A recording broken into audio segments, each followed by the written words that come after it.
Hello everyone, आज हम पढ़ेंगे पोलन ग्रेन के स्ट्रक्चर के बारे में। तो हम देखेंगे कि पोलन ग्रेन जो होता है यानी मेल गैमेटोफाइट, उसका स्ट्रक्चर कैसा होता है, उसमें क्या क्या चीज़ें पाई जाती हैं और उनका फंक्शन क्या होता है। तो लास्ट वीडियो में हमने देखा था कि माइक्रोस्पोरोजेनेसिस में कैसे पोलन ग्रेन बन रहा है। तो आज हम देखेंगे कि पोलन ग्रेन का स्ट्रक्चर कैसा है इसमें।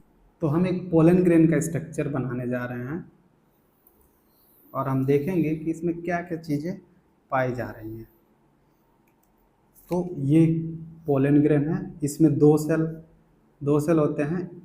एक हमारा जनरेटिव सेल होता है जो स्पिंडल शेप का होता है और एक वेजिटेटिव सेल होता है जो कि इससे बड़ा होता है, ठीक है।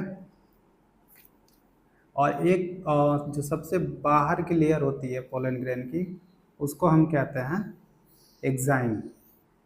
तो ये आउटर मोस्ट लेयर है और इसको हम क्या कहेंगे, एक्साइन। ये पोलन ग्रेन की सबसे बाहर पाई जाती है, ठीक है। अभी हम देखेंगे कि इसका फंक्शन क्या है। और ये वाली जो लेयर है इसको कहते हैं इंटाइन, और ये कहाँ होती है, ये एक्साइन के अंदर होती है, यानी इनर लेयर है। एक्साइन जो है वो आउटर लेयर है और इंटाइन इनर लेयर है। और ये जो सेल है इसको हम क्या कहते हैं, वेजिटेटिव सेल। और ये क्या होता है, ये साइज में बड़ा होता है जनरेटिव सेल से। ये है वेजिटेटिव सेल। और ये वाला जो सेल है इसको हम क्या कहते हैं, जनरेटिव सेल। और इसका शेप कैसा होता है, ये स्पिंडल शेप का होता है। तो हम देखेंगे कि पोलन ग्रेन में किन किन लेयर का क्या फंक्शन है, ठीक है। तो ये एक पोलन ग्रेन का स्ट्रक्चर है। और पोलन ग्रेन क्या होता है, ये मेल गैमेटोफाइट होता है, मीन्स इसके अंदर मेल गैमेट्स होते हैं। तो सबसे बाहर की जो लेयर होती है पोलन ग्रेन में, ठीक है, जो सबसे आउटर मोस्ट लेयर होती है उसको हम एक्साइन कहते हैं। और एक्साइन जो होता है ये किस चीज़ का बना होता है, ये एक बहुत ही हार्ड सब्सटेंस का बना होता है जिसे हम स्पोरोपोलेरिन कहते हैं। इसके बारे में हम देखेंगे। तो ये क्या है, आउटर लेयर है, ठीक है, आउटर लेयर। और ये एक बहुत ही हार्ड सब्सटेंस यानी स्पोरोपोलेनिन का बना होता है। स्पोरोपोलेनिन क्या है, ये एक ऐसा सब्सटेंस है जिसको ना कोई एंजाइम ना कोई केमिकल इसको कुछ भी डिग्रेड नहीं कर सकता है, इसको तोड़ नहीं सकता है। ये बहुत ही हार्ड सब्सटेंस है, एक ऑर्गेनिक सब्सटेंस है और ये बहुत ही ज़्यादा हार्ड होता है। तो जो पोलन ग्रेन का जो आउटर लेयर है एक्साइन, वो स्पोरोपोलेनिन का बना होता है। और स्पोरोपोलेनिन एक तरह से पोलन ग्रेन को प्रोटेक्ट करने में हेल्प करता है। ये सबसे हार्ड सब्सटेंस है, ऑर्गेनिक सब्सटेंस है। और क्या होता है ना कि कहीं कहीं पे पोलन ग्रेन में जो एक्साइन लेयर है उसमें कहीं कहीं पे स्पोरोपोलेनिन एब्सेंट होता है। और वहाँ पे क्या होता है कि कुछ स्मॉल अपर्चर होते हैं, पोर होते हैं, जिन्हें हम क्या कहते हैं, जर्म पोर। तो जैसे ये है ना, यहाँ पे ये एब्सेंट है स्पोरोपोलेनिन और इसको हम क्या कहेंगे, जर्म पोर। छोटे छोटे छिद्र होते हैं, तो यहाँ स्पोरोपोलेनिन नहीं होता है और इसे हम जर्म पोर कहते हैं। तो जो आउटर मोस्ट लेयर है पोलन ग्रेन की उसको हम क्या कहेंगे, एक्साइन। और जो इससे अंदर जो लेयर होती है उसको हम कहते हैं इंटाइन। और इंटाइन क्या होती है, ये इनर लेयर है और ये सेलुलोज और पैक्टिन की बनी होती है। सेलुलोज प्लस पैक्टिन, ये क्या है, सेलुलोज और पैक्टिन पॉलीसेकेराइड शुगर है, तो इनसे बनी होती है इंटाइन। इसके बाद हम सेल की बात करें तो ये जो वेजिटेटिव सेल है, ठीक है, ये बड़ा होता है और इसका काम क्या होता है, ये एक तो ये फूड मटेरियल को रिजर्व करता है, ये इट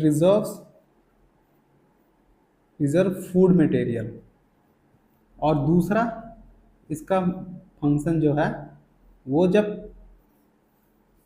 क्या होता है कि जब पोलन ग्रेन स्टिग्मा पे लैंड करता है तो वहाँ पे पोलन ट्यूब का फॉर्मेशन होता है। उसी पोलन ट्यूब को बनाने में ये वेजिटेटिव सेल हेल्प करता है। और उसी पोलन ट्यूब के थ्रू जो मेल गैमेट होते हैं यानी जो स्पर्म सेल होते हैं वो अंदर आते हैं एम्ब्रियो सेक के अंदर।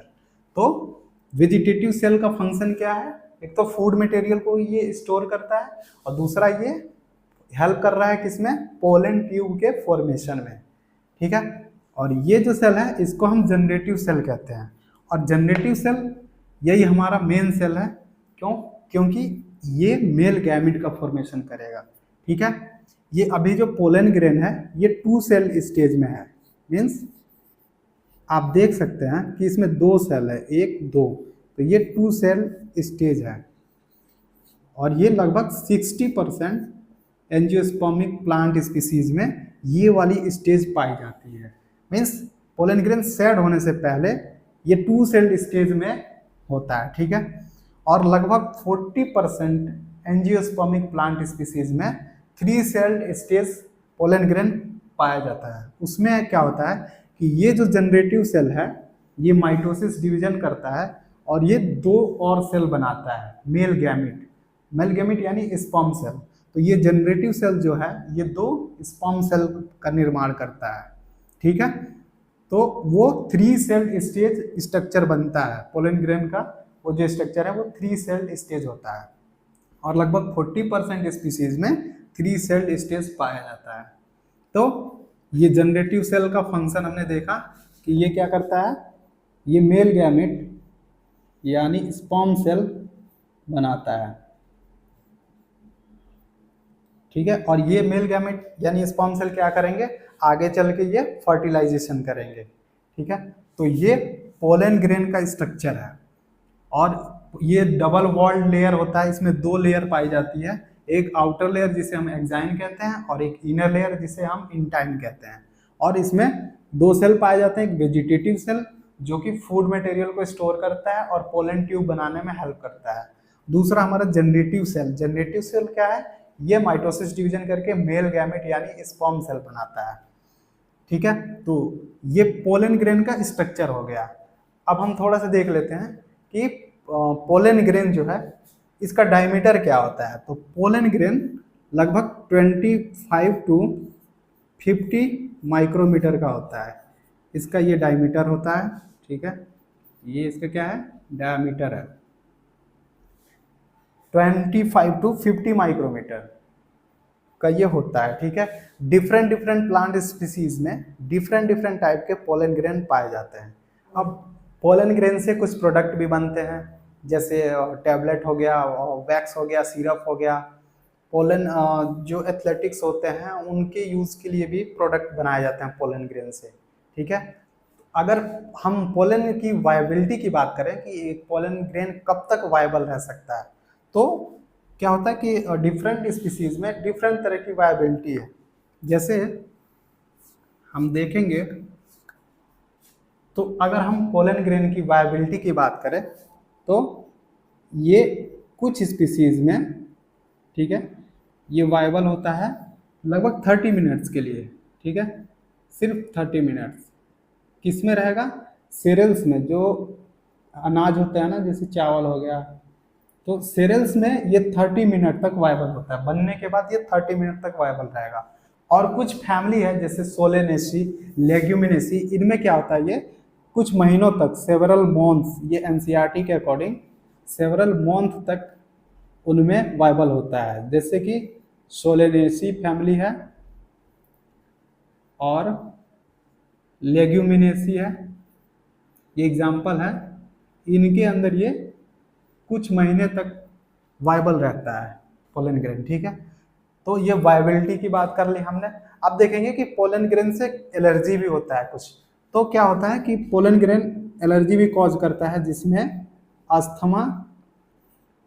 अस्थमा और हाई फीवर जैसी प्रॉब्लम होती हैं, ठीक है, अस्थमा और हे फीवर जिसे बोलते हैं हम।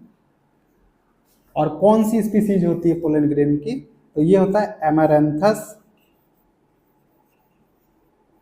और चीनोपोडियम, ये एग्जाम्पल हैं, कुछ स्पीसीज हैं जो कि एलर्जी कॉज करते हैं, ठीक है। और पोलन ग्रेन को हम क्रायो प्रिजर्वेशन में भी हम प्रिजर्व करके रखते हैं।